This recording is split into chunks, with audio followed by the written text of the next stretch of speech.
ನಂದಿ ಕೂಗು ಎಂಬ ಅಭಿಯಾನದ ವತಿಯಿಂದ ವಿಜಯಪುರದಿಂದ ಬೆಂಗಳೂರಿನವರೆಗೆ ಪಾದಯಾತ್ರೆ ಹಮ್ಮಿಕೊಂಡಿದ್ದೇವೆ ಎಂದು ಬಸವರಾಜ್ ಬಿರಾದರ್ ಶಿರಾದಲ್ಲಿ ತಿಳಿಸುತ್ತಾರೆ. ನಗರದಲ್ಲಿ ಮಾತನಾಡಿದ ಅವರು, ಬಸವ ತತ್ವದ ಕುರಿತು ವೈಜ್ಞಾನಿಕ ಚಿಂತನೆ, ನಂದಿ ಮತ್ತು ಗೋ ಕೃಷಿಕರ ಏಳಿಗೆಗಾಗಿ ವಿಜಯಪುರದಿಂದ ಬೆಂಗಳೂರಿನವರೆಗೆ ಪಾದಯಾತ್ರೆ ನಡೆಸುತ್ತಿದ್ದೇನೆ ಎಂದು ತಿಳಿಸಿದರು.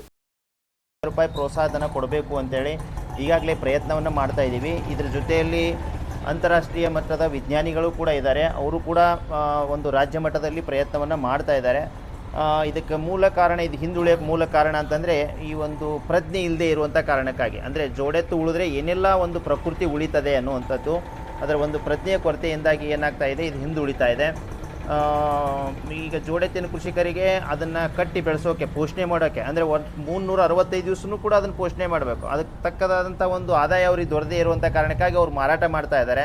ಮಾರಾಟ ಮಾಡಿದರೆ ಅವೆಲ್ಲವೂ ಕೂಡ ಏನಾಗ್ತಾ ಇದ್ದಾವೆ, ಕಸಾಯಿಖಾನೆಯ ಪಾಲಾಗ್ತಾ ಇದ್ದಾವೆ. ಆ ಸಂದರ್ಭದಲ್ಲಿ ಎಷ್ಟೆಲ್ಲ ತೊಂದರೆ ಆಗ್ತಾ ಇದೆ. ಇವತ್ತು ಗೋ ರಕ್ಷಕರಿಗೂ ಕೂಡ ಏನಾಗ್ತಾ ಇದೆ, ಒಂದು ಅಪವಾದ ಸೃಷ್ಟಿಯಾಗುವಂಥ ಸಂದರ್ಭ ಇವತ್ತು ಬಂದು ಇರುವಂಥದ್ದು.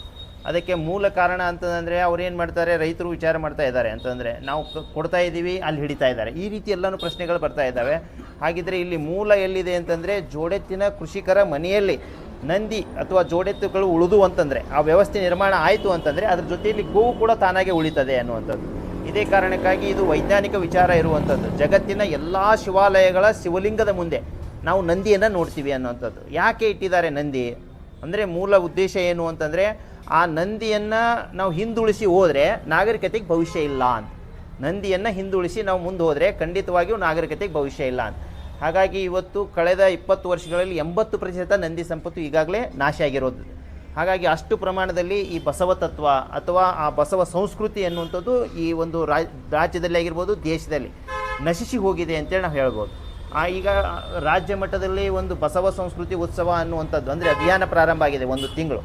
ಈ ಸಂದರ್ಭದಲ್ಲಿ ಈ ವಿಚಾರಗಳು ವ್ಯಕ್ತ ಆಗೋದು ಭಾಳ ಮುಖ್ಯ ಇದೆ ಅಂತೇಳಿ. ಅಂದರೆ ಬಸವ ಸಂಸ್ಕೃತಿ ಅನ್ನುವಂಥದ್ದು ಎದರಿಂದ ಜನ್ಮ ತಾಳಿದೆ, ಆ 4 ಕಾಲಿನ ಬಸವಣ್ಣ ಅಥವಾ ನಂದಿಯಿಂದನೇ ಅದು ಜನ್ಮ ತಾಳಿರೋದು, ಆ ಶಬ್ದನೇ.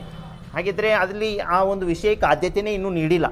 ಹಾಗಾಗಿ ಈಗ ಏನಾಗಬೇಕು, ಆ ವಿಚಾರಗಳು ಮುನ್ನೆಲೆಗೆ ಬಂದು ಇದು ರಾಜ್ಯ ಮಟ್ಟದಲ್ಲಿ ಚರ್ಚೆ ಆಗಬೇಕು ಅನ್ನುವಂಥ ಒಂದು ವಿಚಾರದೊಂದಿಗೆ ನಾವು ಇದನ್ನು ಏನು ಮಾಡ್ತಾ ಇದ್ದೀವಿ, ವೈಜ್ಞಾನಿಕ ವಿಚಾರಗಳನ್ನು ಒಂದು ರೀತಿ ಸಂವಾದ ಮಾಡ್ತಾ ಬರ್ತಾ ಇದ್ದೀವಿ.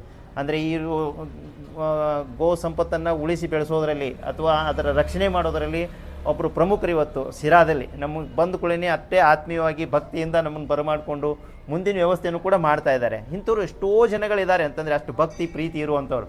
ಆದರೆ ಇವತ್ತೇನಾಗ್ತಾ ಇದೆ ಅಂತಂದರೆ, ಆ ಕಾನೂನು ಇಲ್ಲದೆ ಇರುವಂಥ ಕಾರಣಕ್ಕಾಗಿ ಅದು ಅನಿವಾರ್ಯವಾಗಿ ಹೋಗುವಂಥ ಪರಿಸ್ಥಿತಿ ಬರ್ತಾ ಇದೆ. ಅದ್ರ ಪ್ರೀತಿ ಇರೋರಿಗೆ ಕೂಡ ಏನಾಗ್ತಾ ಇದೆ, ಒಂದು ಧರ್ಮ ಸಂಕಟದಲ್ಲಿದ್ದಾರೆ, ಏನು ಮಾಡಬೇಕು ಅನ್ನುವಂಥದ್ದು ಎಲ್ಲನೂ ಉಳಿಸೋಕಂಕರ ಹಾಕೋದಿಲ್ಲ.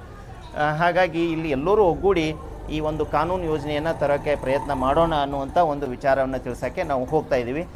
ತಮ್ಮ ಪ್ರಶ್ನೆಗಳನ್ನು ಕೇಳ್ಬೋದು ದಯವಿಟ್ಟು. ಕಾನೂನು ತರಬೇಕಂತ ಹೇಳ್ತಿದ್ರಲ್ಲ ನೀವು, ಈಗ ಇಲ್ಲಿ ನಾವು ಕೇಳ್ಬಿಟ್ಟಿವೆ, ಇಂಡಿಯಾದಿಂದ ಬೇರೆ ಕಡೆ ರಫ್ತಾಗ್ತದೆ, ಗೋಮಾಂಸ ರಫ್ತಾಗ್ತದೆ ಅಂತ ಏನು ಸಂಯುಕ್ತ ಕೂತ್ಕೊಂಡಿದ್ದಾವೆ ಈ ಸರ್ಕಾರ. ಅಂದರೆ ಈಗ ಕೇಂದ್ರ ಸರ್ಕಾರ ಆಗಿರ್ಬೋದು, ರಾಜ್ಯ ಸರ್ಕಾರ ಆಗಿರ್ಬೋದು, ಇಂಡಿಯಾದಿಂದ ಹೊರಗಡೆ ರಫ್ತಾಗ್ತದೆ ಅಂತ ಹೇಳ್ತಾರೆ. ಕೆಲವೊಂದು ಪೇಪರ್ ನೋಡಿದ್ದೀವಿ, ಮಾಧ್ಯಮ ಸೋಷಿಯಲ್ ಮೀಡಿಯಾ ನೋಡಿದ್ವಿ, ಇದ್ರ ಬಗ್ಗೆ ಏನು ಹೇಳ್ತೀವಿ? ಖಂಡಿತ ತಾವು ಹೇಳೋದು ಸರಿ ಇದೆ. ಜಗತ್ತಿನಲ್ಲಿ 2ನೇ ದೊಡ್ಡ ರಾಷ್ಟ್ರ ಈ ಬೀಫನ್ನು ರಫ್ತು ಮಾಡೋದರಲ್ಲಿ ನಮ್ಮ ಭಾರತ ದೇಶ ಆಗಿರುವಂಥದ್ದು. ಇದಕ್ಕೆ ಮೂಲ ಕಾರಣ ಅಂತಂದರೆ, ಈ ಒಂದು ನಂದಿ ಸಂಪತ್ತು ಉಳಿಸಿ ಬೆಳೆಸೋರಿಗೆ ಪೂರಕವಾದಂಥ ಯೋಜನೆಗಳಿಲ್ಲ, ಅದಕ್ಕೆ ಕಾನೂನಿಲ್ಲ. ಅಂದರೆ ಅದ್ರ ವಿರುದ್ಧವಾದಂಥದ್ದು ಇನ್ನೊಂದಿದೆ, ತೈಲ ತತ್ವ ಅಂತೇಳಿ. ಇದಕ್ಕೆ ಬಸವ ತತ್ವ ಅಂತೀವಿ ನಾವು ಉಳಿಸೋದಕ್ಕೆ ನಂದಿ ಸಂಪತ್ತನ್ನು. ಅದ್ರ ವಿರುದ್ಧವಾದಂಥದ್ದು ತೈಲ ತತ್ವ, ಅಂದರೆ ಪೆಟ್ರೋಲ್ ಡೀಸೆಲ್ ಆಧಾರಿತ ಯಂತ್ರ ಚಾಲಿತ ಒಂದು ಕೃಷಿಗೆ ಮಹತ್ವವನ್ನು ನೀಡುವಂಥದ್ದು.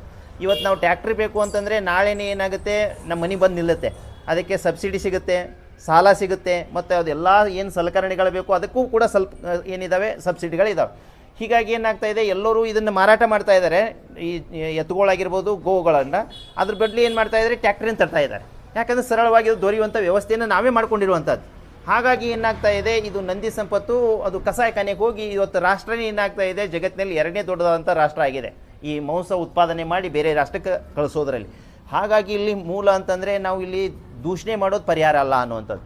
ಇದಕ್ಕೆ ಪೂರಕವಾದಂಥದ್ದು ರೈತರ ಮನೆಯಲ್ಲೇ ಉಳಿಸುವಂಥ ಒಂದು ಕಾನೂನು ಯೋಜನೆಯನ್ನು ತರೋದು ಮಾತ್ರ ಇದಕ್ಕೆ ಪರಿಹಾರ ಅಂತೇಳಿ ನಾವು ಕಂಡುಕೊಂಡಿರುವಂಥ ವಿಚಾರ ಇದೆ.